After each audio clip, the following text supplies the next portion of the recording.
Oh my goodness gracious. How excited is everybody to take a dump? One of the last dumps for this calendar year, Well, speak for yourself. 2022. I got a bunch Look, in me, but don't worry. make sure you do your business before the end of the year because it's a long break without having a dump. Let me tell you. Ladies and gentlemen, welcome to the Voicemail Dump Truck. My name is Jeff Backel. Our very special episode today. We are joined by Dan Reichert. Hello, Dan. Hi, that's me. Hello. Wonderful news. Jeff Grubb, how are you, sir? I'm great. I'm doing good. Excellent. And finally, the one, the only, our good buddy, the Windbag. Henry, how are you, sir? Thank you for joining us. How are you? I missed what it felt like to be on Giant Bomb. It really does feel like something. This feels different. I really love this. It's great to be back. Hi. It's Giant great Bomb, to have you it here. feels like something. That's exactly what we always say. Yeah. I kind of like that. Me too. There we go. Oh, very good. Shit, yeah. Nice. Jan is rocking the dump truck. He's driving it from the backseat today, which is probably a safety hazard, probably some sort of traffic violation. Do you guys have that nightmare? I have that nightmare sometimes where I'm driving the car from the back seat. Yeah, I've had that before. Yeah. I have a lot of plane dreams. I had a bunch of plane dreams last night. But you were just recently on a plane. That makes sense. Yeah. No, I haven't. No matter how far from a plane I am, I think I have just a terrifying fear. Chat has that nightmare. Chat gets it. Chat gets me. You guys don't get me. Chat does. I think we're gonna have to pivot and unpack the psychotic nightmares of Dan Reichert. Wait, you have a backseat driving and a plane nightmare, like a reoccurring sort of thing going on? I have a lot of driving nightmares too. It's just like I'm not good at driving, and I assume I'll die in a fiery crash on the highway. And if that ever happens, feel free to show this clip as a really ominous portending. Is that a word? Is portending the right word? Portending, I don't. No, it sounds like a word. It does. I don't want to say. I don't know any better than you. I'm pretending like I know better than you. I don't. A fiery highway crash after saying that's all I'm saying. It'd be ironic and weird and sad, right? It'd be sad if you died here on this podcast. It'd be sad. Everyone. Yeah, I'm very afraid of driving on the highway, and so I have a lot of dreams where I'm out of control with a car and stuff like that, and I'm getting into a wreck.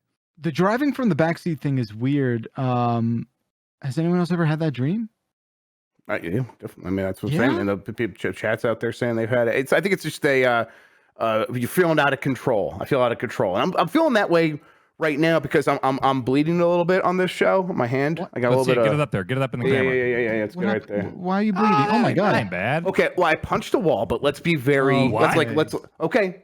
Not on purpose. Sweaty. Oh. I did it while trying to lay down on a beanbag, and my hand just kind of went past the beanbag and hit the brick wall. Now the worst part is it's faux brick.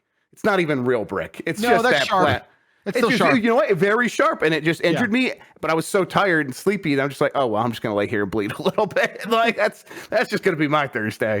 I don't think anyone's ever got busted open trying to sit in a beanbag. Well, I mean, listen, I'm a pioneer, if nothing else. Absolutely. Wow, I don't know how you follow that up. We have the windbag here, and I have a recurring dream. I was just thinking about. It's very strange. I'd like to throw it out there. Just please. I have a recurring dream where I open up my contact lens case to put my contacts in, and there are two, and I can't tell which one is the one. And then an alternate version of that dream is where there's a contact lens, but it's somehow expanded and swollen to the point where I can't fit it back in my eye. Why would you try to put it in your eye if it's that big? Are we talking about like dinner plate big, or is it just bigger? Like a quarter, like the size of a quarter. And then I'm like, oh, it's got to work. This one's got to work. Yeah, no, for some reason it's like my only one left. Does you guys ever have contact lens? No, I don't wear them. I can't. I'm too much of a wuss. I can't do it. I'm a little baby with contacts. I stopped wearing them because in 5th grade I was watching Mad TV with my friend John, and one of my contacts floated up behind my eyeball. Oh god! And his dad had to like take a flashlight and like do a whole thing where he like opened up my eyelid and like put a finger in there, and like he got his finger around the back of my eye to get the contact out. And I was like, I think I'm good with glasses. I can do glasses. Wait, first of all, everyone knows if a contact lens floats to the back of your eyeball, you just somehow swallow it. Everyone knows that. It goes in your sinus system. Yeah, you just cough it up. Yeah. Everyone knows that's how that works. All connected back there. It's just one big mush swamp in the back of your head. It's like the brain, the eyes, and then the swamp area. It's all just loose back there. It's all just loose. I'm just Just picturing like Dan's friend's dad up to his knuckle inside your ocular cavity, just sort of like poking around. What the fuck? Probably man? didn't get to the back, but it felt like it, and it was deeply uncomfortable. I don't like eye stuff. I don't wear contacts. My daughter does. And we have to put hers in, and she is just 5. She's been wearing them since she's been 4 months old, so we're pretty used to it at this point. I'm surprised I don't have nightmares about that, about like putting those in and taking those out, because that is a hell of a thing. But honestly, it's so traumatizing when we're just doing it normally. Why do I need nightmares about it? I don't buy that whole Schrodinger cat thing. Yeah, I'm sure you don't. What do you mean you don't buy it? It's not something you can buy. It's actually not for sale. No, I'm saying that, like, isn't the whole thing like you don't know if there's a cat in the box or not until you lift it up, right? Correct. Or it's like it simultaneously exists and doesn't exist. Like, that's insane, because if I put I don't have a cat, but if I put a box over Gizmo, my dog, he's in there. He's not in some alternate universe, not in the box. Yep, I watched him go in the box. Like, I just don't I don't understand what that's trying to illustrate. That's the whole point. It is not like Till I see evidence that the world is round, I'm not believing a damn thing. What the fuck? That's out of context. The world's round. For the record. Dan, man, one after the other on this episode. I've always believed, even my dumbest youth, I've always known, not believed, that the world is round. There's so much evidence. Great. Schrodinger's cat is not an intelligence test. It's like a metaphysical sort of like metaphor for like everything. But what's the point? Like, it's you not know if there's a cat three-card in there or Monty. not. There's a million ways it's a to figure out metaphor. if the cat's in there. It's a metaphor for quantum superposition. It's not really about a cat. The cat is alive and dead. That the idea is not that it's not there. It's just that it's alive and dead because so they put this machine in there that either poisons the cat or doesn't, and it's based on something that is simultaneously likely to happen, and so it is and it isn't simultaneously. But it has to be one or the other. It can't be both. both. Once you observe it, it is one or the other. Yes. That's right. But even if I don't look at it, the cat's alive or dead. It's one or the other. Yes. Yep. Yes. You're not even saying anything that we are disagreeing with. Yes. No. Once you observe it, 100%. So what's the whole point of this cat experiment? Until you observe it. Yeah, and it also I think it leans into the like how reality is infinitely breaking off into infinite amounts of dimensions at the same time. Like there's an infinite amount of yes. I think other dimensions. I think people like to attach that to Schrodinger's I think that was in the cat. latest patch notes. Yeah. Yeah, Definitely. Yeah. I mean, look, either way, you might get a dead cat out of the whole thing, so that's good news. I don't want that. Anyway, I don't want to do this experiment. Motherfucker. I'm not going to ever partake in this. Listen. It's fine. It's fine. You don't have to worry about it. This is not back to school. This is not something you need to concern yourself with. Henry, how you been, man? What's been going on? Oh, it was good. I don't like to talk about it because I don't want to make a big deal. I did get the COVID. I don't think I am responsible for getting it. I think it got me. I think the terminology is all wrong. I think COVID catches you eventually. I don't think you I didn't catch it, but it was and so I'm coming out of the COVID fog. I think some of my shows reflect this. I took an entire week off and only played reruns of 2014, which I think some of my viewers appreciated. Now I'm getting slowly inching back into narrative continuity a little bit, and so the last week we've been dealing with some legal issues, and I've been trying to take my mind off of it. And we did lose a real big member of our community. Checkers the pig that dresses up like a chicken passed away. It was a very difficult time. It's tragic. Big rip for Checkers. Yep. Sorry. Yeah. Big rip for Checkers. Yeah. I'm sorry to hear that, but shows are still going on, and everyone can expect you back here sooner than later, right? Oh, well, that's great. I'm saving all my good stuff for Giant Bomb. I want you to know. I don't know. I've seen your show when it's not on Giant Bomb, and it's really good. Yes, everything else, according to her, is shit. You've heard. You've heard. Low effort is the main thing I would say. Is low effort. He's got the fog. Yeah, he's in the fog. No promises. I have delayed a couple things, some special things that I thought might go very well with the channel. So I'm looking out for you guys. But time's ticking. Time is ticking, guys. Seriously. Yes. Guys. All right. It's getting clocked in. For the first time I talked to you on a Discord call here, when we first started talking about bringing you on to Giant Bomb, I was fascinated by like just seeing the room there, because like where you are sitting is a lot of different places on Friday Night Forkin', and so to see where you were actually occupying physical space was weirdly fascinating for me. Thank you. This is a very small closet space, and inside it contains a multitude of locations. Yeah. I had a friend who wanted to get into streaming recently and was asking about equipment, and I said, like, well, it depends on like kind of how elaborate you want to get with it. And he's like, well, I mean, no less than what the windbags used. I want to go like the joke he was saying was that like he thought you were doing like a massive production, but like, am I right? Do you only have the one camera? One camera, 2 monitors, and a clunky old PC. And I tell you what, we're working hard. We're gonna upgrade one of these days, but for now, we like it what it is. We like how it is. You are a wizard, seriously.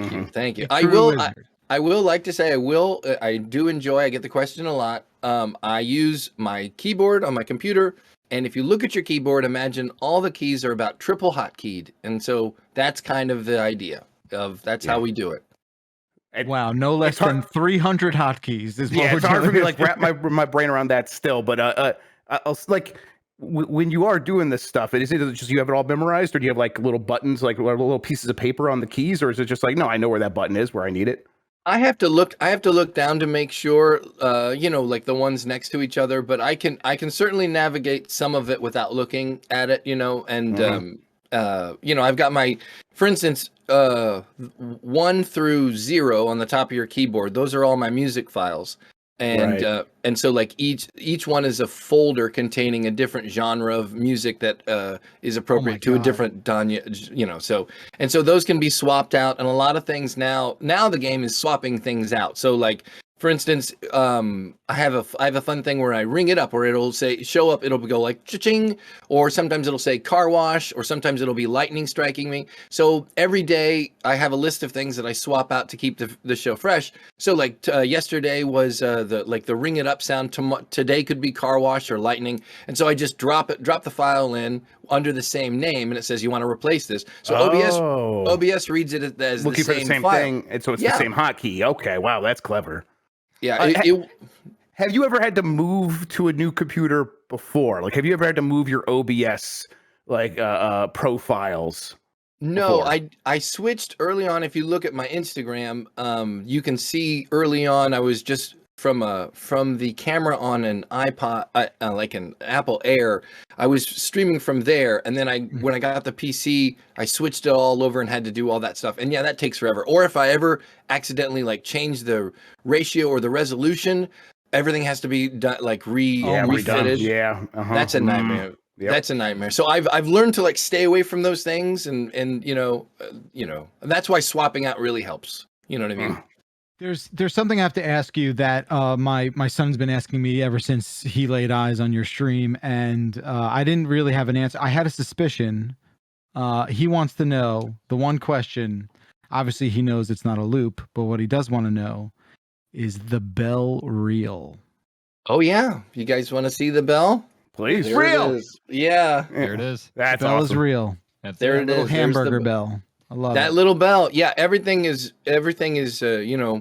Once it gets added to the show, it sort of becomes part of it. The pens from the bank started off as literally just pens from the bank, and then it became a thing. But the bell is very real.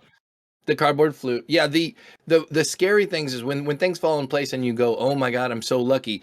For some reason, when one time I just threw all these audience sounds in a folder, and then I press a button and it randomizes whether it's a boo or wow. I wondered that, yeah. And so that's one of my favorite things, because that's spooky how good it is. Like I've never had to remove any or put any in. Oh, that's funny. The mix, I don't know what it's a special proportion or of like boos to cheers. And you probably couldn't deliberately do that. Exactly. You needed some RNG there to help you figure that out.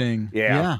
So what happens is I'll be performing the show, and I'll have my left hand on my switch button for side host and myself. So I'll switch to side host and I'll talk, and then I'll switch back and then hit it with my thumb, the audience button. So whatever happens, I'm reacting to. I don't know if it's going to be a boo or cool. And so I have to hit it again, because sometimes it'll tail off. Timing's everything. So if you can get good at it, then you can know when to hit it and drop it and take it out, and then that stuff. So cool, man. No one does it like you. We appreciate you you being here, man. It's a pleasure. My pleasure, you guys. You guys have made everything possible. It's been a wonderful experience working with you guys. Hell yeah. Likewise. For sure. All right. What do you say we all collectively dump now and pop open a couple voicemails curated by the one and only Jan Ochoa. 707 exit flu is our phone number. That's right. I've given out this number and people don't believe me, but that is the phone number. 707 exit flu. We're going to give our guest of honor the first crack at choosing from our list of voicemail. So, Windbag, please choose the first voicemail. Okay. Clearly I pulled up the chat. I popped out the chat, but I don't know where I'm looking. If you have the video open, you'll see he just made it live in the video, but he also gave you the list of files in our chat here if you want to look at that. Okay. Either one would be good. If someone wants to go first, I'm so sorry. Okay. I get self-conscious, so I turned off the stream. Let me go look at it, and then you guys go first. All right, we'll go to Dan first. Dan, while Henry's figuring all that out, pick the first voicemail, please. Let's go with beer.mp3. Mm-hmm.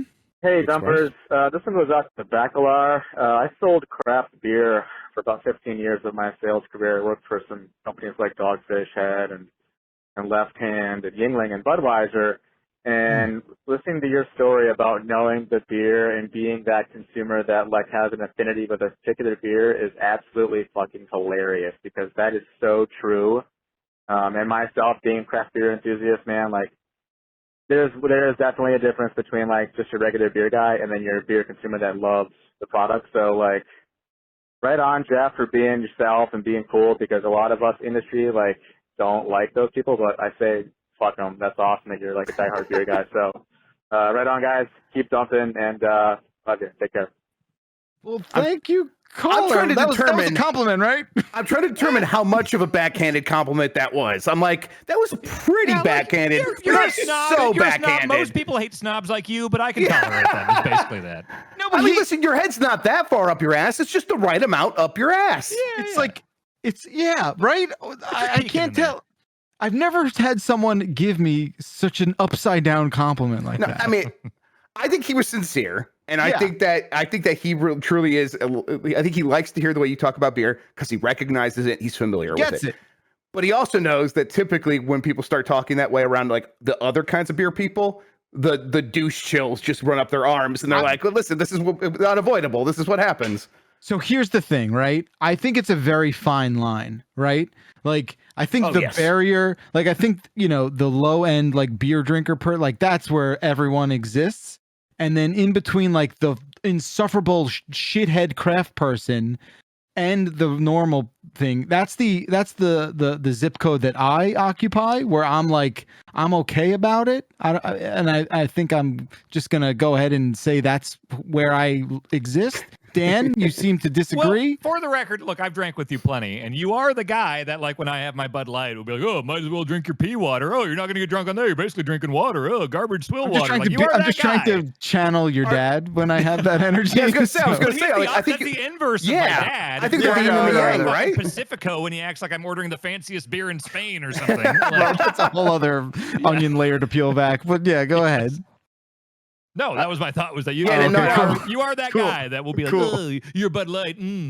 Yeah, it is very like the other side of Paul Reichert. It's like the evil version of him. If you kind of have the beard and he doesn't, right? So it's like, you're like the evil goatee version of him. Bizarro Paul Reichert. Sure. Yeah, actually, you're both evil in that context. But I think what he's trying to say here is it's nice to hear someone who also enjoys beer actually talking about it in a way that is knowledgeable at the very least. You're not making up what you say when you're talking about beer. You're not pretending to be into beer because you think it makes you interesting. You legitimately like good beer, and that's fine. You do be yourself in that case. Oh, thanks, Grub. That makes me feel good. I feel like it's okay to like nice things, right? Like that seems like I think it's okay to like shit things too. That's where I'm at too. 100%. I mean, look, if you want to drink. Are you into craft stuff, Mr. Windbag? How do you feel about craft beer? I don't. I tend to view alcohol as an accessory to whatever mood I'm in. So sometimes I'm in like a. By the way, how'd you like that prepared line? Isn't that great? I've said that before. I've said that before. I've actually. Oh said man, that. okay. I'm gonna lean forward here and listen to what he's got to say about this. Pull up the chair, boys and right girls. off the cuff. No, but I do. I said it recently. Someone was like, "What's your go-to drink?" And I was like, "I think it's more of an accessory to whatever mood I'm in." So if I'm playing pool and shooting darts, it could be any kind of beer and whiskey. If it's I'll enjoy a craft beer only out of curiosity. I'll be like, "What could that taste like?" But I don't really crave anything specifically. It's unless I'm in the mood for something specific like it. So yeah, stupid answer. Yeah. No, not a stupid answer because that makes sense. I mean, I was Right just at a answer to the steakhouse the other night, and I'm like, I can't have a beer here. You drink a craft IPA at a steakhouse. Gotta get those martinis there, man. See, I don't even know at that point. No, I really don't know that. Is that a rule? Is that a rule? It's not a rule. Like you're definitely. I think most people drink wine. Well, I mean, it's like a rule. Like you got to keep the salad fork there. Like, is it etiquette or anything like that? No, you could do whatever the hell you want. Okay. I think most people enjoy a red wine with steak, but for me, I like a vodka martini with wine, with a steak rather. So let's do it anyway. Thank you, caller. Thank you for the voicemail. We're going to flip back around to Mr. Wimbag. Do you have a selection, sir? I do. The popcorn has got me really interested. We're going to eat popcorn. I'm curious about that. Okay. We're going to eat some popcorn. That's it? That's it? That's great. That's Good choice. That is a real good one. So how long is the outgoing message? Does it say like, "Hi, you've reached Giant Bomb. Please leave your voicemail for a voicemail dump. Thanks for calling." Is it like that? It's longer than the voicemail we just heard, right, Jan? How long is it? Well, Pretty much. It's like robot voice, right? It's what we still use a robot voice. I think it's a custom message. It pretty much just says leave a voicemail. That's it. And it's shorter the better. Listen, that was probably something I will be playing for my family, who all love popcorn very much. I will be sending this tone to them when I'm like announcing to the family that I'm going to make popcorn. So thank you for that. We're going to eat some popcorn down there. It is. There's something about like it's fine. It's a good soundbite. I'm happy we did it. I'm proud of the caller. Thank you, caller. But for Henry's first. Well, I have some. I have some more questions. Has it happened? Is there precedent for leaving a voicemail like that of that length and then it becoming a meme of itself? Is that like could the caller have thought, or was we have a guy that does like Hall and Oates, but replaces lyrics with stuff about pee, and there's no context to it or whatever, but like that has kind of turned into a recurring thing. Is right? Hall and Oates Like pee. you're a He piss girl. He sings a good chunk of the song. Yeah. Yeah. Or your piss is on my list, that kind of thing. Yeah. You know? Piss, your piss, piss. is Right, you get it. on my list. It's been in my head ever since we heard it. I'm not gonna feel good till Wimbag, you get to pick another voicemail because I want your first one to be something memorable. I mean, look, we all love popcorn. But all right, then I will go with I'm gonna steal this one just because I love it so much. Constantly coming out. There's so many things going there. I like that. Sure. Hey, dumpers. So, janitor. Anyway, I'm calling because whenever I do physical activities, my body, for whatever reason, it decides to expel gas from both ends. And I'm curious, is that a thing that you guys deal with? Is that a thing other people deal with? Because, man, isn't it embarrassing? You're running around, you're having a good time, and all you're doing is you're just farting and burping. Burp, burp. And it's just constantly coming out left and right. And it's, or I should say up and down, but you get the idea. Does it happen to you guys? Does something weird happen with you that isn't this, but it's something else? Like, I don't know. Like, anyway, thanks. Have a good holiday. Bye. I'm glad he clarified the burping and farting, because when he first said coming out the front and the back or both ends or whatever, I was picturing the fart and then the thing that's on the other side of the hemisphere there. Come? Gas. No! Farting and coming, yeah. Everyone, Jeez, that's disgusting. No, my first gas. album. I was trying to think of like, I don't think a penis can expel gas. And then the burping things. I don't think there is no would have to be wired really wrong Peef for that, right? when that happens. there is no like Peef. yeah, dick farts. I'm out of here, everybody. Bye. Jesus What did you call it? A peef. A peef? Who peefed? That'd be cool. That'd be a cool T-shirt that we could do, or maybe a bumper sticker. Who Peef? Is it? Question mark. That's my legacy. Where's the Peef? Peef, it's what's for dinner. Oh man, we can get a lot of mileage out of Listen, this. here's the thing, caller, and thank you, caller, for your voicemail. So I play a great deal of hockey, and people on the bench, there are one or two every game where someone's like just beefing. And we call it farting beefing. We're just who beefed, Sure. right? Like, and I think it has to do, obviously has to do with what you've eaten that day. But the second you fucking like start to move around and your body starts to shift and all your, junk gets shuffled up, that expels gas.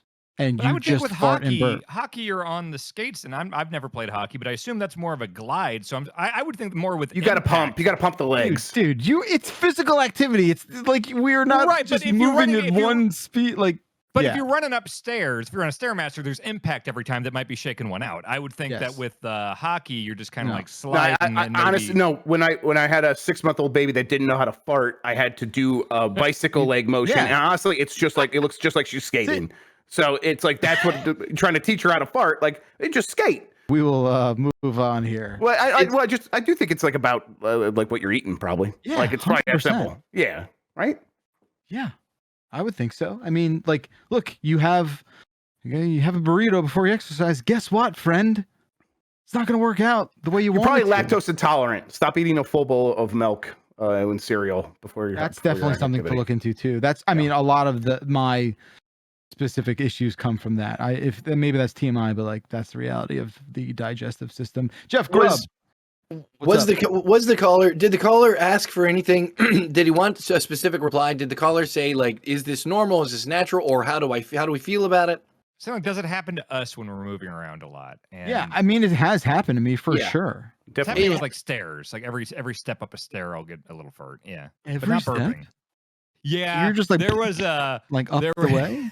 My dad loves the story of it was my 10-year high school reunion in Kansas City, which by the way, went back, fellow Kansas City. And so he had just started dating a lady, and I was really drunk at my 10-year high school reunion, and they came to the Power and Light District to pick me up, and they took me back to my dad's place, and I was so drunk that they like had me in the middle. They were doing the Weekend at Bernie's where I was like one arm over his new lady and one over him, and they were like leading me up the stairs to his place, and he said every single step I was just tearing ass. He just started seeing this girl's like, oh, we gotta pick up my son. This The story first never time gets she met me, old. I love this. It's I never fart unless I intend to. I have perfect control over my entire gastrointestinal program down there. It is all 100% under my design, and I will fart later. It's scheduled. It's ready to go. That's it. Sure, I have it's on your I have Google a timer calendar. that goes Yeah, off. exactly. Dan, that scene is like the fucking. That scene is the opening bit in your pilot. You know, Yeah, like the that's well, dumb that's Yeah. yeah, like that's just part of it. Like he said, like when he was getting me to the car from the reunion, I was so drunk that like I guess we were walking past an alley and some giant dude with tons of tattoos, the full Sons of Anarchy look, the leather, all that stuff walked by, and I guess I pointed at him while my dad's like half carrying me, and I go, "You're tough." He always described it as his sphincter just like completely just sucking up inside his body. It's like, oh God, we're gonna die. pretty good. It's pretty good. Okay. Once again, the impossible pivot, Jeff Grubb. Please choose a voicemail. Yeah, I want some nice cups. Okay. Yo, Bombers. Recently I've really gotten into wearing G-strings, and they like post out the top. Is it bad that I'm a primary school teacher? Nah, I got you with the mad fake out. Secret Santa, right? Love Secret Santa, hate buying presents for everybody, but it's great to just buy one for one person. I am copying shit from my whole family for just wanting cups. We've got a wish list system. Everybody has seen that the only thing I put on there was nice cups for my house.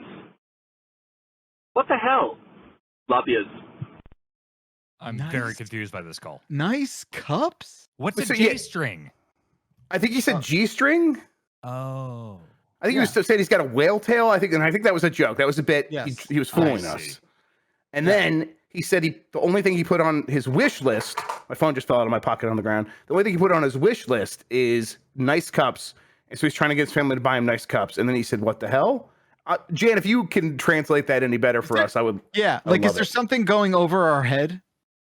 Yeah. Yeah. I don't know. Is he getting one on us here? There's a Secret Santa thing too. I think that the Secret Santa, explain that part. Yeah, right. He said he thinks he prefers Secret Santa, so he only has to buy one gift for people. Which, of course, who doesn't like a Secret Santa? Yeah, but I'm having trouble piecing it all together. Yeah, we're stun locked here. We're just sort of like we don't know what happened. We don't know where to go from here. Yeah, that was that Australian or New Zealand? Yes. What do you guys think? We don't know. What do you guys think? I think it was Australian. I'll go with that. I'll go with that. I'm gonna say New Zealand. I'm gonna play the odds. Okay. All right. Well, caller, please call back and tell us where you're from. He's from Melbourne. Right, okay. Australian. All right. Man, like the nice cups thing. I can't find. Is there something hidden in there? I mean, well, I thought we were talking about G-string. I thought we were going to be talking about athletic jockstrap cups. Yeah. And then my brain was going in that direction, and then he went towards just like the receptacle for liquids, and like bra cups or something. I thought there was a sure that too. The undergarments, yeah. All right, chat seems lost in the sauce too, so I feel like we're okay. Well, you know what? Clarification for the next one. Call us back. We'll get in there and we'll really help you out. It's literally hundreds of different theories about what exactly the caller was talking about. It's amazing. All right, it's my Riddler turn. Called us. Okay, let's do breakfast sandwich. What's up, bombers? This is Alex from New Jersey. Got two questions. One for Jeff Bakalar. Is it Taylor ham or is it pork roll? You know what I'm asking, you coward. And two, if y'all had a perfect breakfast sandwich, what kind of bread would you put it on, and what is in your sandwich? Thanks. Have a good night. Bakalar, I know this one too, and I was taught this when I came out here in no uncertain terms. What is it for you? Well, I always love hearing like outside people. I was told from my wife and her family in no uncertain terms, it is Taylor ham. So it's a geographical New Jersey thing. Right. Like that's really just what it comes down to. So I grew up in Central Jersey, and for the longest time, it was always pork roll.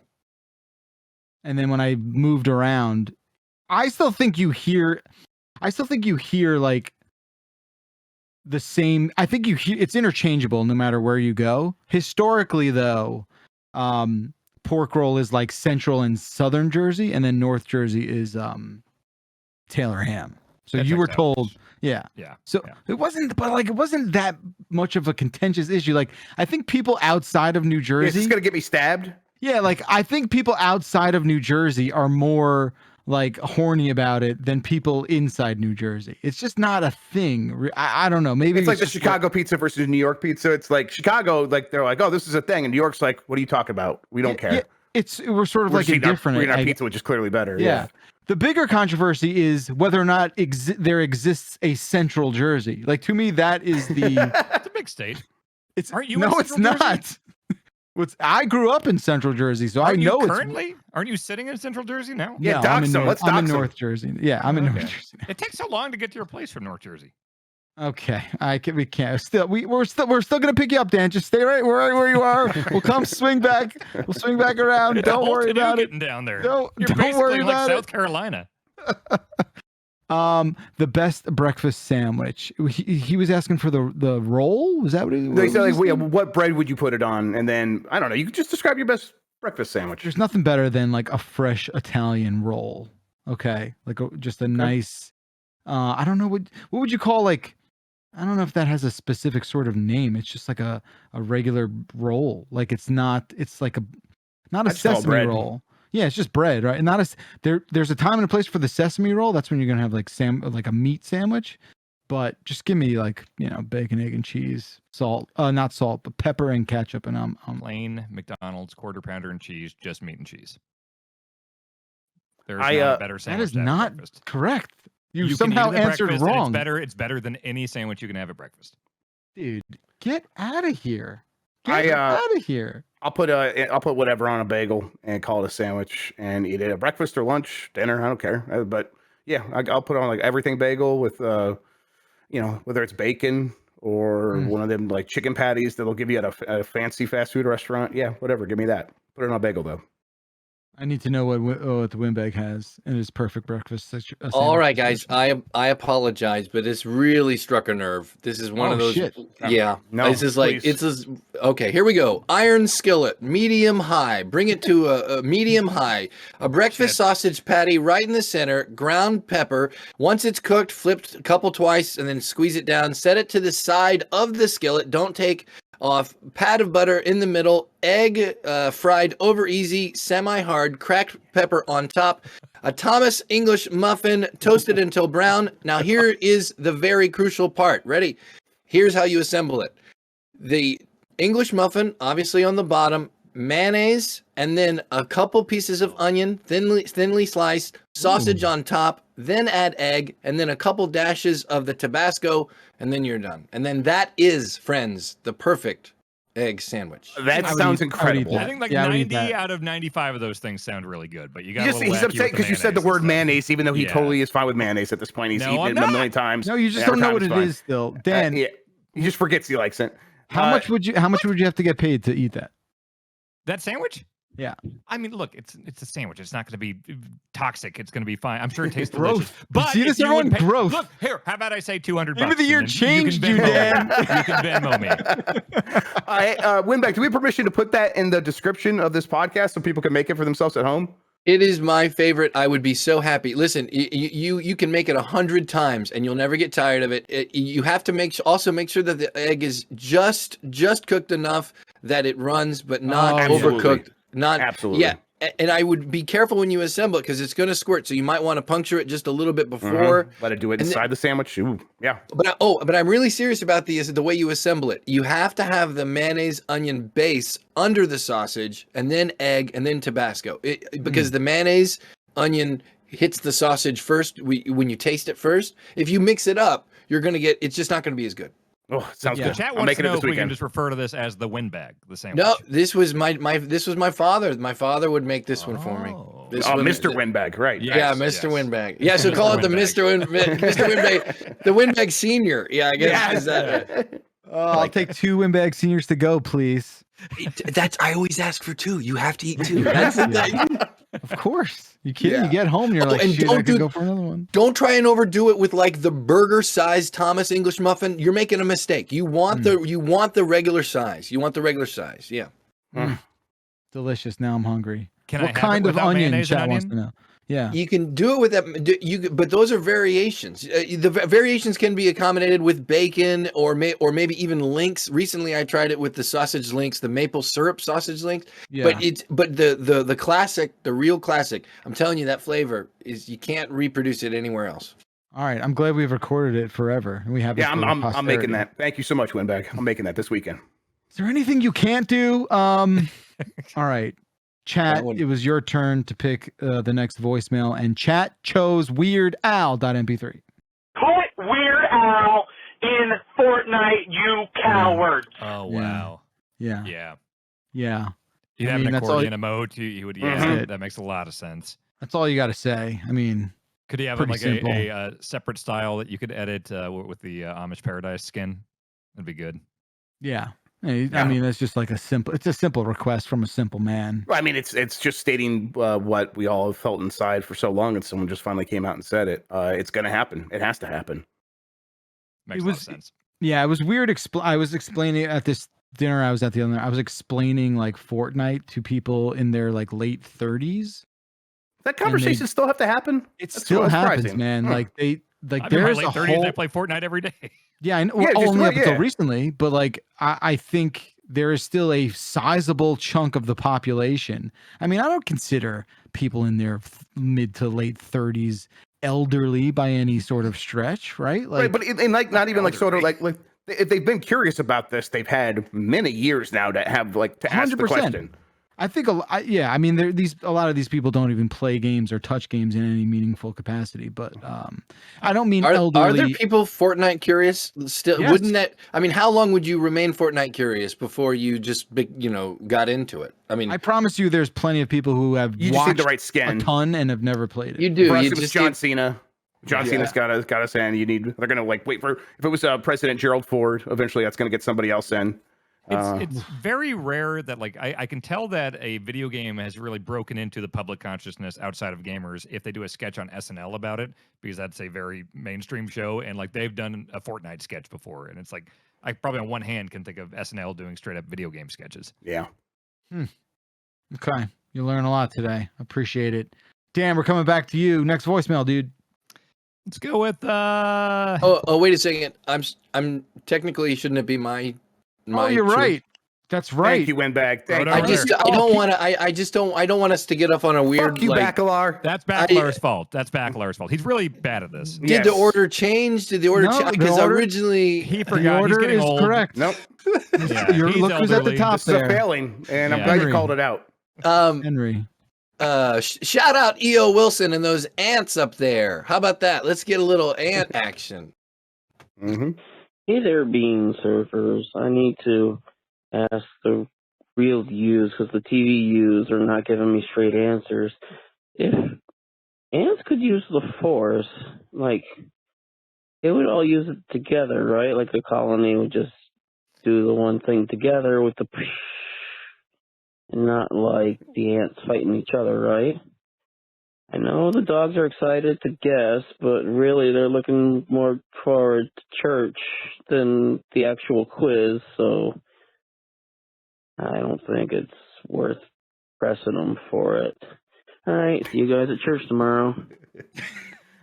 I'm not a See you at Star church, Wars bud. scholar, but I feel like in general, when you see people use the Force, they're moving things. Like if you're a like 6 foot tall man, you know, it's like it was really hard for Luke to pull the X-wing out of the swamp, you know, because it's big and heavy and stuff. So I think it's relative to your size. There was The whole point of one in that the video scene game is that it bring wasn't down the- relative, then that Yoda was yelling at him saying, you can do this, doesn't matter what size it is. That was the entire point of the scene. But keep going, Dan. Okay, that's a good point. There's been a while since I saw Empire.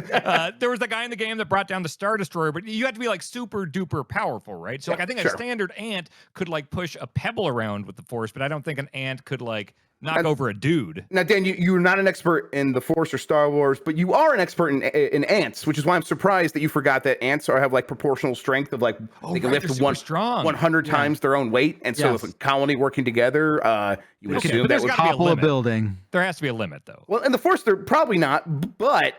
What do you think? What is your concern here? That they're not going to be able to lift an X-wing? Okay, Darth Vader was super strong, but he couldn't just like grab Alderaan and just throw it into the sun. He had to build a fucking robot planet for it. Yeah, I don't think okay, we don't have to talk about Star Wars. Let's keep it to the ants. God, no. I have an answer to that question, but we don't have to let's answer it. He didn't want to throw it. Like it was Grand Moff Tarkin that wanted to blow up Alderaan. He didn't have an opinion on If Alderaan. Darth Vader wouldn't be a cool evil guy, he'd be like, "Oh, you want it gone? Okay, check this out." Just right into And the then sun. the real nerds would tell you that he had his limbs cut off in Revenge of the Sith, so he didn't have as much midichlorians. Dudes from across the room. He had his. I didn't want to talk about Star Wars, Bacalar. Tell him to stop. All right, I have to answer. I took an oath. All right, I took an oath. Like a nerd. You make my keyboard shit look so cool when you talk about Star Wars. I gotta tell you, like, holy shit. We can go deeper. We can go deeper. Oh, I know we can go deeper. So these fucking ants, right? Let's get back to these guys. First off, thank you, caller, but like, the Force. Wait, have animals ever learned the Force in Star Wars? Oh God. Okay, then you know what? Like, is there like a Chewie with the Force? Okay, Chewies aren't animals. A Wookiee. They're A Wookiee. sentient beings. Yes, Wait, absolutely. Is the definition of animal unsentient? Well, what was that? This is an ant-specific question. This is a very ant-specific question. Well, right. But Grubb this just rolled his eyes and was like, "Oh, Chewie's not an animal. Chewie's He's a not an sentient animal. being," No, he's like a implying- different alien species. They're all aliens, dude. An animal does have to be. I think it's an animal if it's not aware that it has like a self, a being. Yes, But three of them do. The paint test: gorillas, dolphins, and elephants. If you put the green paint on them and you put a mirror in front of them, they'll be Which like, is "Oh why shit, we- that's me." Yeah, which is why we did like chimps in nursing homes instead of euthanizing them. We don't like because we're like, oh, that's a bit weird that they seem to know themselves. So, okay, Wait, you say we do put chimps in a nursing home? Do they do that? Yes, yeah, we do. We don't euthanize Can you visit chimps. chimp nursing homes? I think you can. I probably wouldn't recommend. But if you do it like, By the way, you Dan, bring like go visit therapy one. dogs to the elderly to comfort them in their last moments, I would love to go comfort a house full of chimps in their last moments. I'm going to 2 hours of sleep, and I feel like Dan is just assaulting me with Danness right now. I know. Henry, what were you gonna say? What were you gonna say? I was so sad when the chimp nursing homes were shut down during COVID. I was so glad when they opened them back up. Right. We really needed those. Shout out to all the nurses that were working in there. Yeah, so for sure. It was just because like you didn't get to go and visit them, and it was just you wondered if they were okay. Yeah, that was a good. No, this is a very ant-centric question. It's a beautiful question, I have to say, because there are just like bees, there is no such thing as one ant. Like one ant isn't anything. And I feel like maybe I'm totally wrong about this, but I think the caller was asking, would the ants use the force individually, or would they use the force as ants on a whole, like used as a colony? I think I think so. And so like it would be I think they would use it as a colony. The ants would use the force as no one individual ant would use the force. Agreed. Them all working in concert, the force would then be manipulated. Yeah, but ant colonies do go to war with one another. I watched a documentary once, and it's like, there'll be like 10 million ants in this colony, and like 5 feet over there, another 10 million ants in a different colony. And they'll fight. And I think they would use the force clearly against one another. I think they would be trying to force push and force electrocute. I think I'd probably get pretty messy pretty fast, though. I want to go back to there not being one ant, because I feel like, let's say, for scientific purposes, if I took one ant and I just went out into just the fields, the deserts, and set it down, it wouldn't have a connection with its friends. It would just wander the land like David Carradine in Kung Fu. Like he would be by himself in that, instance, right? It would lose its purpose, its complete identity. It would become nothing. Just like a bee, the same way. If they don't have a purpose in the hive or colony, then they're not anything. They're just like a matter. But it would try to survive, right? It would try to find food, and it would just be like a wandering. It would be completely lost. Monk. Yeah, I think that's the thing. Ants are like one of the only animals on Earth that like kind of have the force already. Do you know what I mean? Like they kind of do it. That's why this question is not as like, it's pretty stupid, but it's fine. It's fine. We'll allow it for the purposes of the show. Absolutely. Thank you. I think it is the most beautiful. I love this question. Backlar just wants to go back to the one where the guy's like, "Hey, you like beer real good." Click. I want more of that. Give me more of that. Is it literally impossible? Like, if there was a really ambitious and independent ant that if you set it off on its own, it would just find a life for itself. Yeah, he pulls himself up by his own bootstraps. Yeah. Like, if it really was going for it, No. That can't happen. It's or not unlikely possible to happen. No, it's not. It's not. There are no. Like that would require some kind of genetic mutation. Like it's not. There are no ants like that. Ants should be just one thing. You have to look at them as all like a colony is just one thing. That is the living organism. Yes. Yeah. But they do have individual brains. Like it's not like some Star Trek Borg thing. But the individual, right? Okay, so they're not like telepathic. They're not communicating over but it is like pheromones and body language, things like that. And if you remove them from the context of those things, the brain part that they do have is like disconnected. It's like pulling out the brainstem or something like that. That's a great way to look at it. It's it's like they lose the Bluetooth connection. It's like that. It's Okay. And it's like a laptop without Wi-Fi. Now, okay, even that's maybe too much for an ant. It's a Riker without wrestling. It's just, it's just, rudderless, if you will. Yes. Man, there are 20 quadrillion ants on Earth. Yeah, I think we've had this conversation because I was thinking about it a lot. Like, there's like definitely more ants than stars in our galaxy. Like more ants on this planet. Without a doubt. Jeez. Yeah. Not even sand? close. Where does grains of sand rank? Yes, easily, because there's more trees on Earth than there are stars in our galaxy. So it's like, yes, there's definitely more grains of sand than stars. Yeah. Real quick before we move, I've just been thinking, are there more bubbles or are there more grains of sand? Bubbles? Like in the ocean? I'm saying bubbles in general. Like at any given moment? The ocean. Like imagine bubbles. Like imagine a gas bubble in my lungs right now. Like any bubble. I would be really interested to know the proportion of bubbles to grains of sand.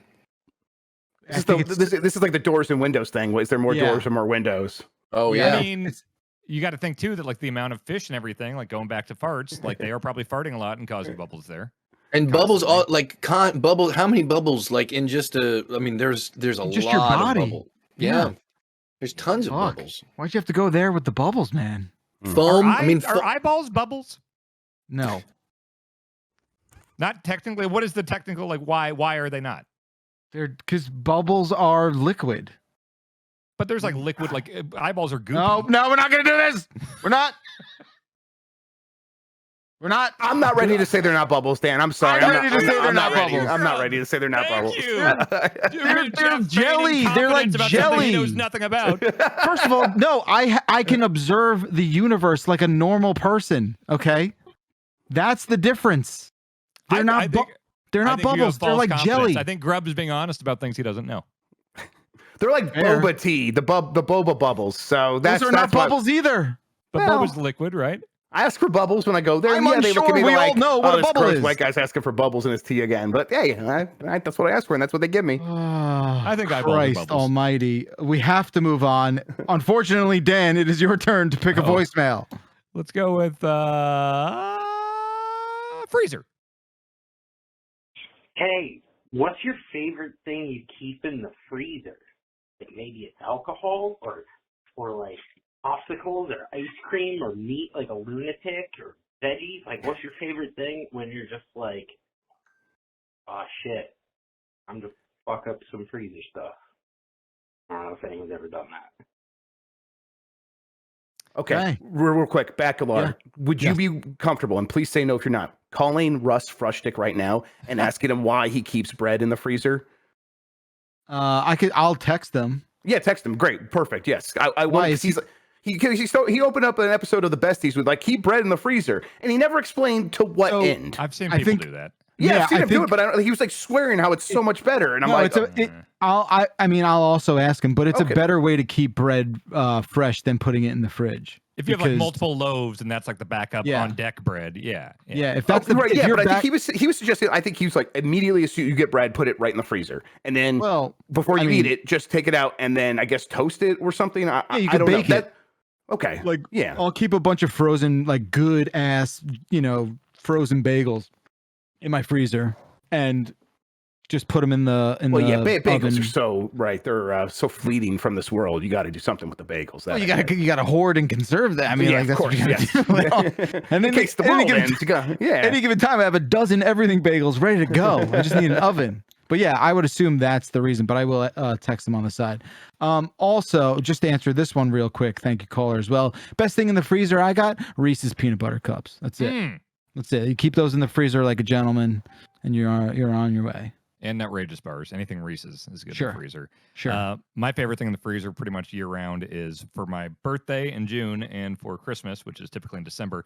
My dad sends me Casey Joe's barbecue frozen. You can order for Windbag knows. It's the best barbecue on the planet, and they can ship it out to you and stuff. And so I always just have a shitload of burn-ins and pulled pork. I had it this week, and I'll get a bunch more at Christmas. So I always keep it there, and I wait until I really need it.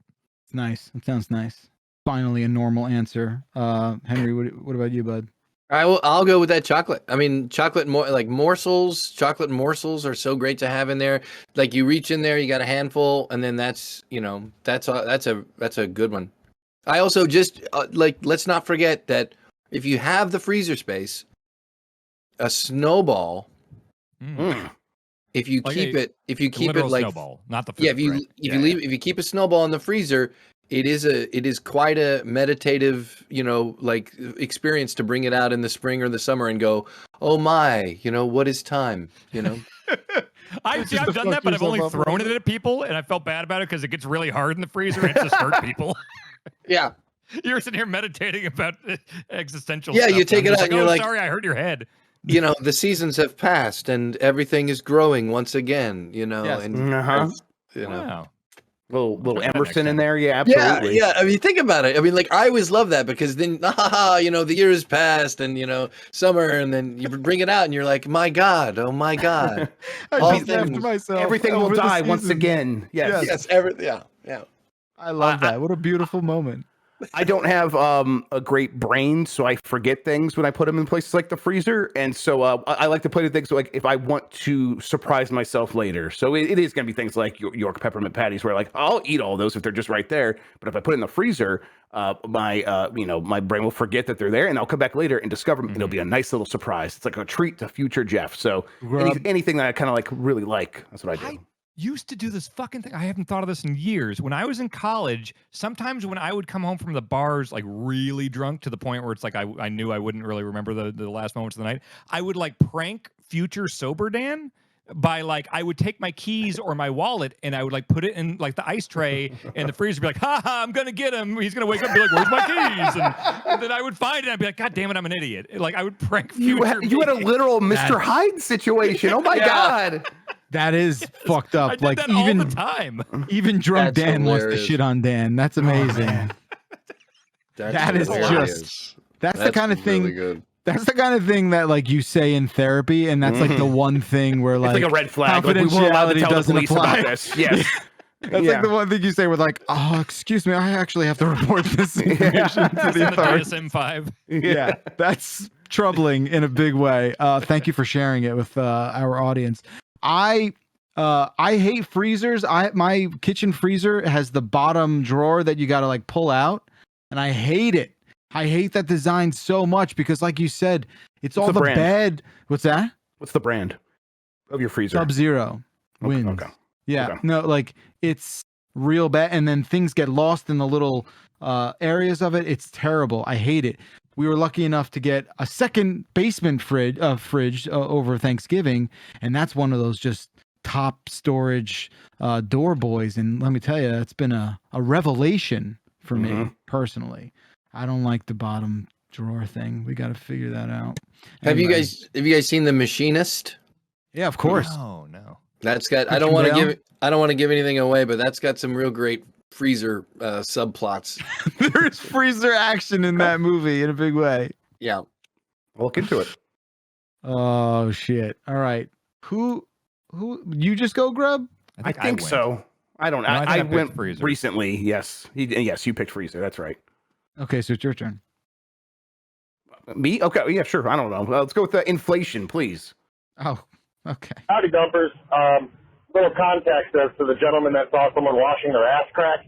I'm a professional truck driver, been doing it 2.5 years. And the main thing I wanted to point out is a lot of places, since inflation has gone up, it used to be $10 or $12 to take a shower at a truck stop. Now it's $18 to $25. So for $25, would you pay for a shower or wash something and whatnot? Also, not uncommon to see people of Eastern descent washing their feet in the sink one at a time. Sure. Which at first I thought was strange, but they mostly all wear sandals and whatnot. Yeah, that's all I wanted to say. Have a good day, guys. Also, it's called a baby wipe. So there's no real reason to wash your ass in the sink. I mean, just buy some fucking baby wipe. Thanks, He Dumper. answered Keep it. dumping. He answered it already. No, He did. is that I was gonna price say, like- gouging? Because like water isn't affected by inflation, right? Like, so are they just gouging? Like, are they just arbitrarily being like, water costs more? Okay. No. It is all both inflation and both price gouging, and everything costs what you can get away with charging.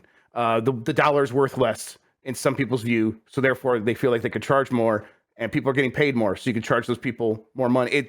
It's all linked. Yeah, it's all price gouging, yes, and it's all inflation. That's all the You same. did great, thing. Grub. You did great, Yes, Grub. I did my best. You did your best. You're right. Baby wipes. That's the answer. Yeah, in dude your wipes. first So, aid you know, kit- if you got to be like, oh, I got to get the branded thing that's for me because I'm a dude and I'm shameful. I don't want to use a baby wipe. I'm not a baby. I'm a man. So I'll use these things that say they're for men. It's like Dr. Pepper 10. It's not for women. Yes, exactly. Yeah. It's not for women. I genuinely think there is like a bro ass wipe brand. I think they make those actually. They do. Yeah. They do. Yeah. Yeah. That's but very stupid. Keep that in your emergency kit along with the flashlight and the battery jumper because you never know when you need a butt wipe for sure. I would take a $25 shower. I'm the kind of person where if I feel like I need something, I'm gonna pay what it costs to get the thing I need. It's like if you're in line at a theme park and water is like $5 for a bottle. It's like that fucking Exactly. sucks, but I really want some water right now. Yes, I'm like, this is the situation I find myself in. I'm going to do it. Yeah. Absolutely. Where's the weirdest place any of you have taken a full shower? in the basement of the FedEx distribution facility at the Columbus facility that I worked at. I like over that. Christmas, I had stayed there like working nonstop, and yeah, I slept there, and then I found there was a shower in the basement. I'm like, okay, I'll use this. It was kind of it worked. It was fine. It was warm. Felt good. Definitely. Dan, well, if you have to have an answer to this. I don't think I have a weird one. I mean, the weirdest I can think of is there was like an Airbnb where the shower was like this open air thing, like out in the woods, basically, and it was kind of cool, actually. It wasn't. That's cool. Yeah. Dan, are you? I can't remember. Are you the guy that goes home always to poop or always leaves to poop? I like to. My favorite place to poop is Walmart. Okay, you're the always. I will accept a Target. I like to poop out of the house. Yes, my least favorite place to poop is my own house. Yes. Right. The bidet helps. I like the bidet, but I just like knowing that if something goes awry, God forbid. Winback, what does that make you think? Winback, how do you feel about that? What do you think, dude? I just think that when they made Dan, some of those knobs got twisted in the wrong way. Yeah, like the mayonnaise got twisted wrong, and then shit got twisted. One of my favorite things is to get people's just reaction to Dan being Dan. Like this is so good. I meant it when I said it those years ago. He is a liability, and just to have people experience that. I mean, look, we should sell Dan insurance if we're being honest. We really should. We really should offer that. There's never mishaps. I don't. No, never. Go awry. Unless you poo in your house, which in case things could go awry. Listen, the worst poop situation I ever had. I've never shit my pants. I remember one time I was at my friend Charlie's place. We were watching wrestling, and this is even before I was drinking. So this is just some weird diarrhea sick situation or whatever. I clogged his toilet, and he was like, "You're cleaning that up." And I was like, "Oh, it's so gross. It's poop. This is I didn't want to, but then I did." And so I had to grab a bunch of towels from his place. They were his towels, and I had to clean everything up. And they were referred to forever as the poop towels. And that was the worst situation I've ever had. I've never had a catastrophic thing. I've never ruined pants. I've never sharted. Nothing like that. Well, there's always time. Also, man, can you just imagine the psychotic scene in the morning at the Reichert family house where like Dan's finishing up his coffee and Bonk's like, "Oh, where are you getting your jacket on? You getting your newspaper? You got the paper, yeah." Right? And Bonk's just like, "Where are you off to, hun?" And it's like, "Well, I'm gonna take a shit in Walmart. Goodbye. Love you, dear." I've never left to shit at Walmart, but if I've ever been at a Walmart and the mood arises, I'm always happy about it. The timing. That's crazy. It's serendipitous, absolutely. Don't you have the Tushy at home? Don't you have that bidet? I got one of those like $20 cheap ones on Amazon, but it does the trick. It's always cold, which is always a shock. You don't really get used to it, but it does. Oh, the you trick. get used I to like it, it. baby. I like it. Yeah. Come on, it wakes me up. Yeah. Let's go. Yeah, exactly. I'm ready for my day now. That's it. That's the real life right there. We're all big into bidets over here at Giant Bomb Windbag. Nice. We had a big bidet assance in the last year or two. Oh, nice. Yeah. Yeah. Do you have an opinion on the matter, or you want to move on? It's very unpopular. We're trying to change it. I don't see the point of them. I don't use them. I don't like them. I've and I know that everyone is now like, he's got a very, very dirty arsehole chapped ass. Yeah. Yeah. But I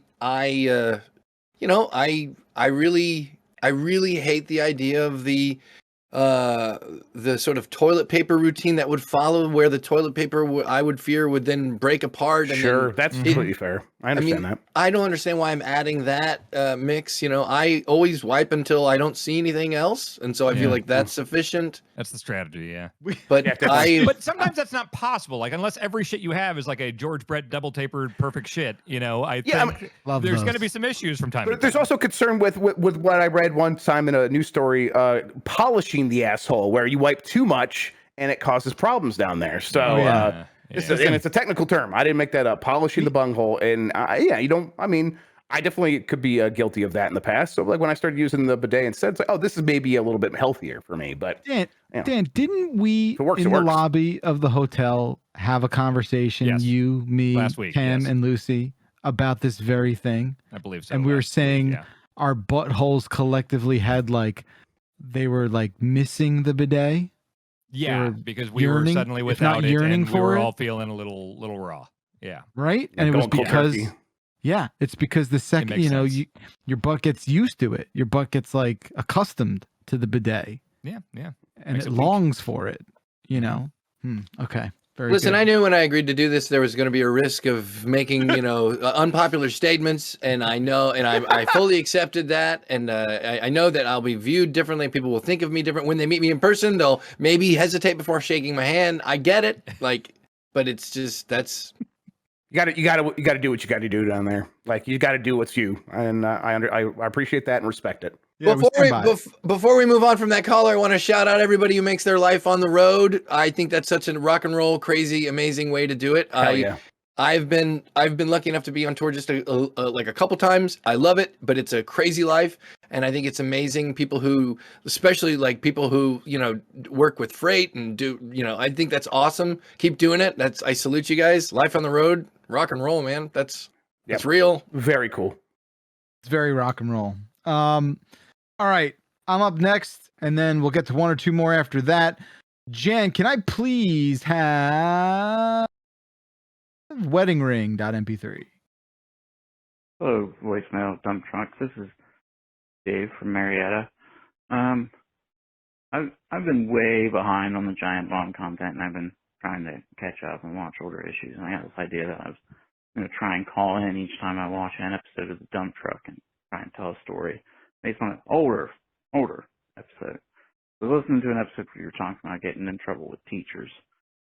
And I had this thought of when I was in high school in algebra, I once had my algebra teacher throw a desk at me because I had asked him why he took his wedding ring off when he talked to the other students, female students specifically.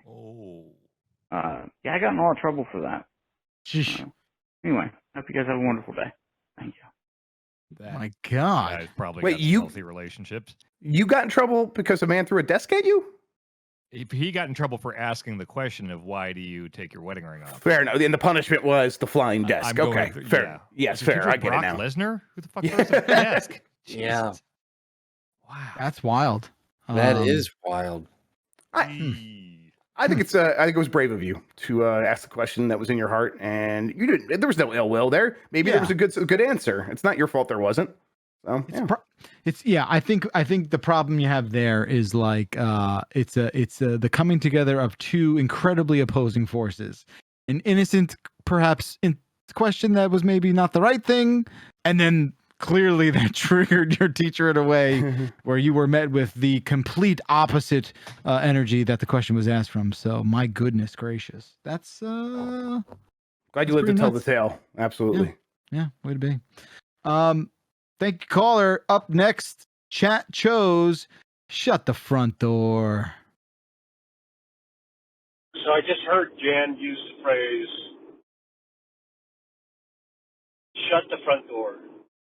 And I'm just trying to contemplate what that actually means. Like, you need to shut the front door because things are about to go down.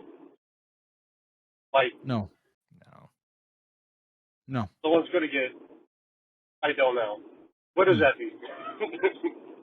Okay. I mean, correct me if I'm wrong. I always assumed it was just a thing where it's like, hey, they're airing Die Hard on basic cable, and Yippee-ki-yay, motherfucker becomes Yippee-ki-yay, Mr. Falco, where it's just like, we just need words that match the first It's letter. shut the fuck up. Shut the fuck up. Shut the front door. You get the F in there, like. Right, I it's think the that's it, right? unsatisfying GIF thing where it's like shut the and you say front door instead, and people are oh man, it's you averted my expectations a little bit there, and it's kind of fun. Also, it still works because you could just say your mouth is the front door, and I'm asking you to shut the fuck up. So it works. Yeah, It's, absolutely, all fits. I remember seeing Die Hard 3 on basic cable one year, and there's certain all scenes I wonder Samuel how L. they- Jackson was saying is melon farmer 100 times. Nice. Which is pretty good. Enjoy that a great deal. There's a lot of good ones of that, but melon What farmer. did they do with the sandwich board scene? It just said. I believe it just said black people.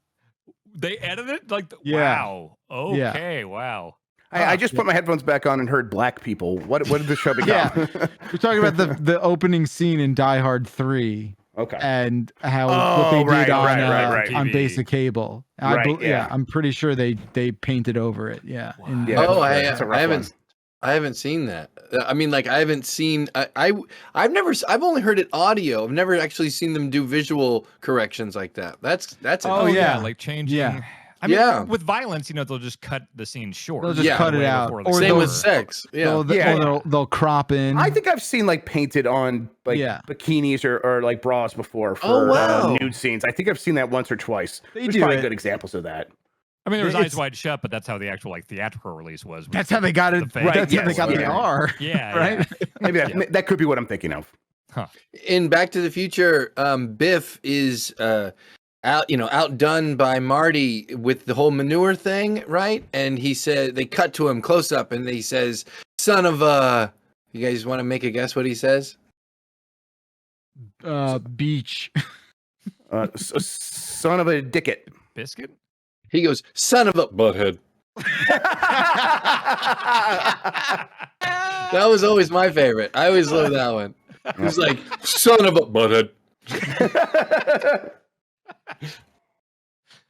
That's amazing. I love that. Someone's got to super cut all of those. Yes, that's a great idea. Just all of the neck break, continuity, censoring. I feel like Back to the Future, there's a lot. Like I feel like even when in 2, where I've seen where they all fly through the glass church in the future. Yeah, Doc Brown says the N-word and they change it to something else. No, like Marty, there's just a lot of like, holy Jesus, like stuff like that. Like, that's so good, man. Oh my God. Do you guys remember, sorry, not to derail, but in Back to the Future 2, it is his name from SCTV. Is it like John Flattery? Is that the guy's name? But like, you remember when he shows up and he gives him the envelope and you're like, how is this gonna fix itself? Oh! At the end, the Western Union thing. Yeah, remember that? I'm always like, God, that. I mean, like, maybe it's a little cheap in terms of a plot device, but boy, all right, enough. Hey, sorry about that. No, it's cool because they filmed them together, so they could get away with that, right? Because you knew the next one was coming and all that stuff. Yeah, absolutely. I think that's great. I think. Yeah, I mean, I have a very specific criticism about that entire trilogy. And it's one detail. Everything else, like, I'll suspend my disbelief. There's just one aspect of that entire trilogy that I just can't get past, like, comfortably. And I'm really, really anxiously like waiting for my child to bring it up and then have to explain it to him because he will see it too. It's that Biff drinks regular beer instead of craft beer. Yeah, it's insane. No, it's the fact that Doc thinks it's so imperative that they travel into the future to stop a thing from happening in the future. Like, the entire point of Back to the Future 2 is to go into the future to stop a future thing. Like, what? And like immediately stop that in the past. Yeah, sure. Yeah, I get it. Sure. Like immediately, like he's like running over garbage cans. He's like, "Motherfucker, get in the car right now! Get in the car right now!" And no one takes a second to be like, what the fuck? It's like literally 25 years from now, Doc. Why do we have to? It'd be like sending John Connor forward through time to fight Skynet. Just take a breath, Doc. I want this movie to happen too. Anyway, what do you think about that, Henry? I want to get your take on that. How do you feel about it? I don't have a huge problem with that, to be honest. I think that Doc probably understands that there are certain things that he can sort of like fix in real time if he goes there. It doesn't stop me. No, it doesn't stop me either. It's my favorite. It's like my favorite thing ever, right? That, like, I love it. But you're like, he's like, I mean, you think he could do it now? He could take care of it then? He could somehow... No, I just think the entire plot of that movie is based on a thing that like just doesn't need resolution right away. Right. I think... I thought the problem was that like it happens in the future, so you would want to solve it in its past, which would be or the you present. Could do anything. You could talk about it. You could like go out to dinner later and be like, "Look, I saw something." You're right. You're saying because he's far away. He's so anxious to go do something now, but they literally have infinite time. Or like they have like 3 decades to take care of it. Okay, like, let me know because they could keep going back in time. They could just say they have infinite time, right? Totally. Yeah, yeah, exactly. Even that. That's all. That's it. Okay, it's just like the rush to do it. It's just like everyone relax. You guys mentioned the Big Lebowski one, where how they changed the words in the Big Lebowski. I had to take my headphones off. Dude, please. So it's like this is what happens when you fuck a stranger in the ass, and it's a find a stranger in the Alps. This right? is what happens when you find a stranger in the Alps. Yes, that's so good. And apparently, the word is that the Coen brothers themselves wrote that line for TV. That's great. And that's like that is very fun. And so did they record that? So there's a scene where John Goodman is delivering that line, I or think is it just in a ADR? lot of these, not in the Butthead one, but in a lot of these, I think it is the actors themselves sometimes recording it, like at the time, thinking like, oh, yeah, we have windows of when it's in theaters, and then on VHS cassette tape, and then eventually it's going to be on TV, so we should just plan for that because we want to make that money. I love that. I feel like that's such a bygone era, right? Like I realize there's still this legacy of like, TNT just plays Star Wars and Marvel movies now. That's all they do. Yeah, but that you don't have to cut anything, right? Right, You can play that all the way through, But like the hard R movies just showing up on TBS at 12 p.m. on a Sunday, and you're just like, oh, this is gonna be 40 minutes, Like, it's awesome. It's awesome. Okay, Henry, please choose carefully, my friend. This is your last voicemail of the day. Be careful. Joker faces. Okay. Hey, Dumpers. Arthur from Chicago. I just saw this on my way back from work, and I needed to tell someone about it. It was a Dodge Charger that was black on one half and then white on the other. Yes, like cut down the middle. One half was black, one half was white. And on both sides, it was Joker faces. But on the white side, it was like a black Jared Leto Joker face with the words, "Why so serious?" And on the black side, it was a green, like, Jared Leto Joker face with, like, ha, ha, ha everywhere. Who the fuck would do this to their car? You love Jared Leto. Joker so much that you would make your car a Dodge Joker? Like, what? Like, I've never seen a car that was white on one side and black on the other. Like, literally down the middle, it was cut in half. I don't know. This car just made me really upset, and I have to tell someone about it. Thanks. Yes. Love you. Bye. Two things. Thank you First for of all, sharing. I haven't seen Jared Leto as Joker, but does he ever say "Why so serious" in those movies? No. Or is that just Heath Ledger? No, that's Heath the Ledger. one, right? Yes. And also, if you're going to do the down the middle, two sides of a car thing with a Batman villain theme, why not Two-Face? That's actually very good, Dan. It's too easy. They would all expect it. We're trying to. We're crazy. We're the Joker. Face car man. Is That is exactly right. What are you doing? You're just ignoring the one true Batman villain that does that shtick. That's amazing. You're right. Also, what the fuck is wrong with people? What do we do my about that, though? God. I agree it's upsetting, but like you just got to walk away, right? What else can you do? Because I know. Like, what else can you do? A person who's capable of driving that car is capable of anything. Oh, I pull over. There's cars around here that they just have these giant stickers on the windshield that say "locally hated," and it's like, oh, you're probably a fun guy. That's great. Yeah. It's just a thing. I looked it up. I was like, is this like a band reference or something? And it's like, no, it's like a thing like the street racing or something where it's just like, oh yeah, I'm fucking badass and people hate me because my car is loud and fuck you, I don't give a shit. Like, oh my God, you must be a delight. Yeah, I'm sure they're real fun at the parent-teacher conference that they don't go to. What about you, Henry? How are you feeling about this?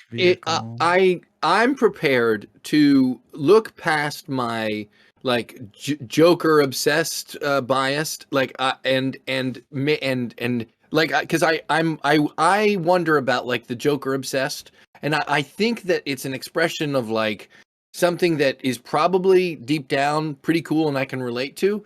I don't get it like initially, but I'm willing to like have an open perspective about it. This guy's clearly like into Joker a lot, loves it, right? And like wants to express it. I think like I remember when I was growing up, there was a lot of I had some friends who were like really into the Crow, and they wanted to dress up like the Crow, and they wanted they wanted to like. And so I think it's maybe it's similar to that, like where they relate to like the Joker as like a really cool guy and like doing a lot of, to me, I'm like, I want to sort of embrace it. I'm willing to be open to it. But yeah, it's a lot. It is a lot. It's a lot.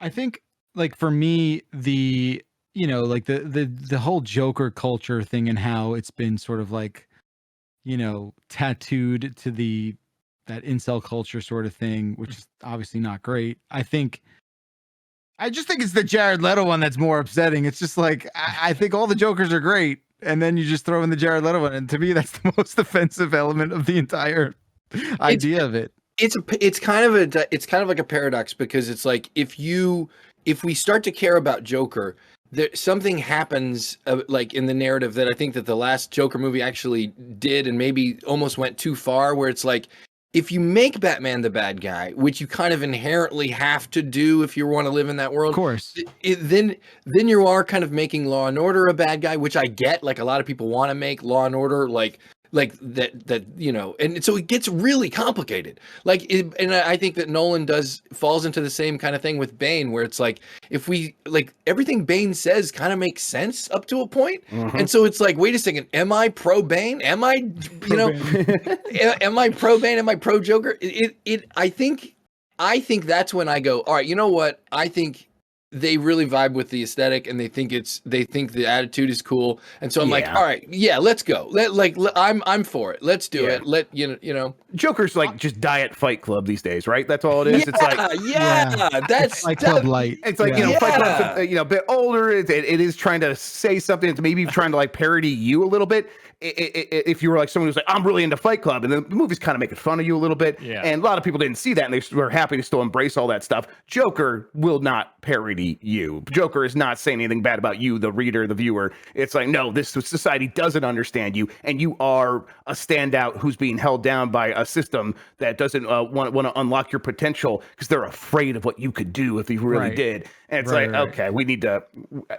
It is a red flag. But also, I agree, Henry, where I'm like, when I see it, I understand where it's coming from. Yeah. You are probably going to grow past this, probably.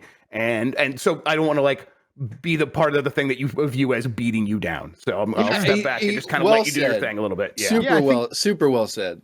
I think we found the mature way to talk about it. That's amazing. That's growth and achievement. We're living in a post Game of the Year era, ladies and gentlemen. This is the polishing of the butthole of podcast. I've always said this. That's right. I will say, like, the Nolan Joker. I mean, like all that. I remember when that came out. Like, there wasn't any of the other baggage, right? Like. That is like attached. the Nicholson stuff never had that like kind of iconic, like you wouldn't see the Nicholson Joker in a car really, but like the Ledger stuff, the Leto stuff later, like that's when you started seeing, and definitely the Joaquin Phoenix one. Yeah, I think the Phoenix one is really what pushed it over the cliff there. What if it was God, I'm blanking on the name from '66 Joker. Cesar Romano? Yeah. Oh yeah. I would love if that was the one. Or like, no, just Burgess Meredith Penguin. That's the one. I love the cars and stuff. I love it. All right, we've only got time for one more. You know what? We're gonna give it to Henry. Okay, we're gonna let. Yeah, it's your choice. Finish us up here with the finale. The last voicemail, please, sir. Let's go with Ghost. Okay. Hey, Dumpers. This is Jason in Colorado. I just turned 50 today, and it's got me kind of reflecting on life. And I like the band Ghost, like, a lot. Like, probably more than most people. I listen to them a lot. I play bass. I play their stuff on my bass all the time. Should I stop that? Am I too old? Like, is 50 too old for that? I get kind of the same vibes as when I liked ICP back when I was probably too old to listen to that as well. Anyway, it's up to you. Like, it's your call. Also, is there any kind of secret shames that you have? Thanks. Love you guys. So I think everyone else could answer the secret shames question. I can address the Ghost question because I'm a huge please fan of Ghost as well. So for people that don't know, Ghost is basically like a very entry level a hard rock / metal band. They are like a joke satanic clergy band where their entire theme is the Church of Satan, and it's all about, it's fun. It's fun for the whole family. But the music is incredibly catchy. It's incredibly good, and they're blowing up in a very big way right now. And it's great because I think the music's great. I think it's cool to like rock and roll music. Are you too old to like Ghost? Of course not.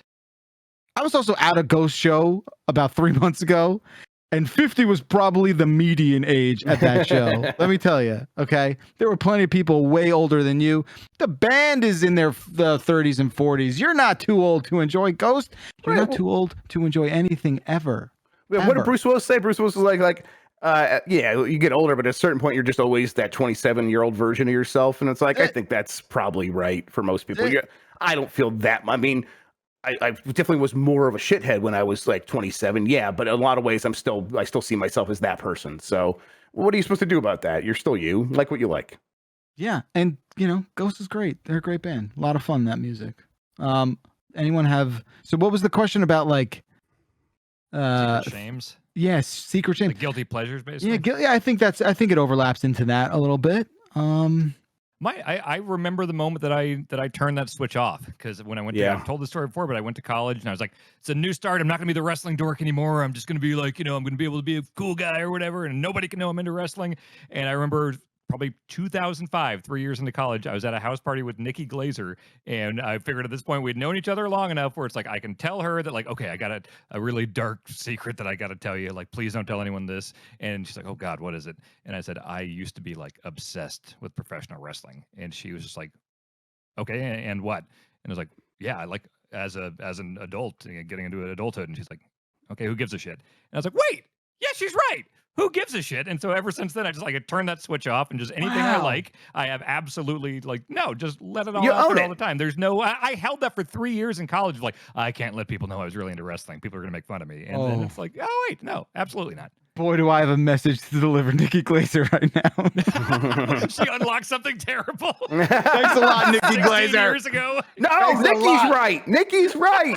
Yes, Nikki is right. You own it. Like, right. I'm trying to think of the things that would be my secret shame. It's like, no, I tell people that I do those things. I love to eat gas station food. What are you going to do about it? Like, try to stop me. Like, I don't give a shit. Like, oh, you think they're less of me because of that? That sounds like a you problem. This is a delicious chili dog. Like, this sushi's great. Yeah, absolutely. I mean, it's trash, but who cares? Like, I like trash. I'm Oscar the Grouch, motherfucker. That's it. Dumpster boy grub. That's Henry, right. what about you? See me at the sheets.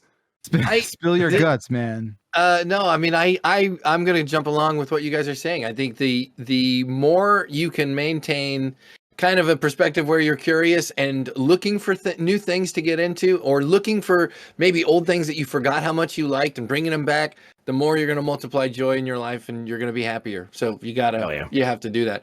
But if I had to choose, it would be Alter Bridge. I really like Alter Bridge, but you're not even a wrestling guy.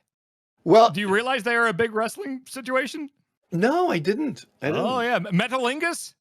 You know that song? Yeah, I do know that song. Yeah. Oh, I didn't know if that was just Edge's theme song or if that was on an album. Yeah, they do Randy Orton's music. They do Edge's music. That's awesome. I think they do Judgment Day's current theme. Yeah, they've done several wrestling themes. I've been told. I try to give that to my friends, and I've been told that they look down on me about it. But I rock out to a little Alter Bridge. I do. All right. Nothing wrong with that. Yeah. We still love you. We accept everybody. Yeah. Look. You can like a band at 50, you can like a band at 80, it doesn't matter, right? It's just being happy and not, hurting anyone else. That's really all that matters. And why would you want to start limiting or restricting your ability to feel excited and happy about something? Do your thing. Like if you have something like that maybe you have a hard time relating with others about, then just pick one night and be like, this is going to be my party night for Alter Bridge, and I'm going to invite anyone who wants to come, and it's going to be my night, and just make sure you celebrate it before you hide it away. Now, should we worry about our presence spoiling it for younger people? Because I think I probably lean towards no, but if people looked at me and were like, oh, this place is unhip now because that old man is here, I'd be like, oh, okay, well that is your problem, but that's not what I'm trying to do. And do I want to consider those consequences ever? So you usually know, but maybe in certain circumstances, although I'm struggling to think of any specific example. Well, Grub, I was just home for back in Kansas, and I was wearing joggers because you got me into joggers, right? Of course, yes, and absolutely. I wear loud and proud. These things are comfy as hell. Yes. They are They're great. the best. And my dad was being just brutal about those are women's sweatpants. Why are you wearing women's sweatpants? That's ridiculous. You go out like that, you wear those, you don't. How do you feel like it? And it's so I told him how comfortable they are, and I told him oh, you can go out in them. They're actually really nice. And he's like, wait, you can go out in them? They're like pajamas. You can go out in. I was like, yeah, Dad. Yeah. And so I just sent him 2 pairs of the exact same Marl joggers that you sent me the link Yes, for. Grub. you did. Oh my God. They showed up yesterday, and I got a text today where he was like ashamed, where he's like, I really hate to say this, but these are really comfortable pants. Yes, literally, I put them on, and they felt so immediately incredible. I'm like, well, this is the rest of my life. Yep. I'm like, imagining Paul Reichert getting that joy is so powerful. He's wearing them to right me. now. I guarantee. There's nothing better. I don't know if you're on the jogger train, Henry, but like I don't know where my jeans are. I don't even know where they are. Yeah, fuck those things. I don't know if I own jeans. Yeah, yeah. I've got like one pair that like probably is like decomposing somewhere. Yeah, I'll wear that to like a funeral or something. I am a jogger man. That's it. And look, age, you do it at any age, right? I got into JoJo's Bizarre Adventure at the age of 39. What do you feel about that? Okay? I got into Fortnite at 38. Yeah. Okay. Yes. Dan started eating lettuce at 36. I'm watching the Pokemon anime, the first season right now as my workout show. Yeah, let's do it. That's it. I love it. I gotta say, this was a lot of fun, this episode.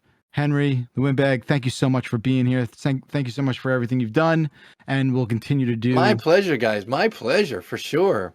Can I give a shout out real quick to Mike, who is a listener who just DM'd me? I specifically bring that up because Mike is the one he's the reason any of this is happening, because months ago, he DM'd me being like, hey, you have to check this guy out. I don't say this lightly. He's live right now. I don't even know how to describe it, but this seems like something you will absolutely love. Oh, wow. And due to Mike's link, I was just like, okay, you got me at the right time. He's live now. I'm not doing anything. I clicked it, and immediately both other guys on this call, Grub and Backlar, I was like, guys, tune into this right now. Look at this. And so we all immediately fell in love right now. Yeah, so Mike, shout out to Mike. Which one's Mike? Is Mike? What's Mike's name? I don't know if he's in the chat, but okay. Hey, Mike. I don't know if he wants his Twitter out there or anything, but I see his name is Mike here on Twitter. So hey, thank Mike. you, Mike. Thanks. Thank you, Mike. Thanks, Mike. Cheers. Good job, Mike. recommendation. Late breaking news: Russ Frushtick has just written me back. Oh, thank God.